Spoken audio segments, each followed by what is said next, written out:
आउ injury figure आउ बढ़ू ना से 900 पाखापाखि से पाखापाखि गत 4 घंटा है आउ कहीं लोक नुआ लोक हॉस्पिटल को जाऊना इंजुरी नहीं कि दैट मीन्स आउ बेसी लोक ना तेणु बर्तमान केवल से दुईटी बगी जहाँ किसी जब बाहर ताको आम देखा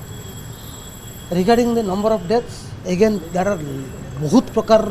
फिगर चलुची सब मुझे किसी कहूना कारण गत 45 मिनट धरी आपने देखिथे सेठी ऑनरेबल रेलवे मिनिस्टर थे सेठी ऑनरेबल चीफ मिनिस्टर जाई अल्प समय रही सब बुझाबुझी करके आसले डाक्तरखाना जाइए तो so my team is all busy in handling दो सिचुएशन एंड एबे dead body identification autopsy dead body identification से समस्त लगी तेणु एपटे बर्तमान नंबर टाक मत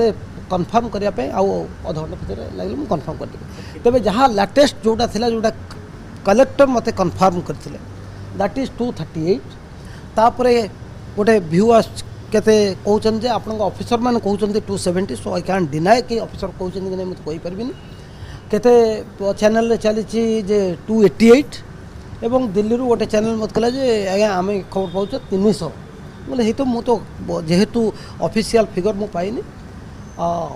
इट विल बी कारण 238 पर भी केतटा डेड बॉडी बाहरी किंतु केतटा बाहरी सेटा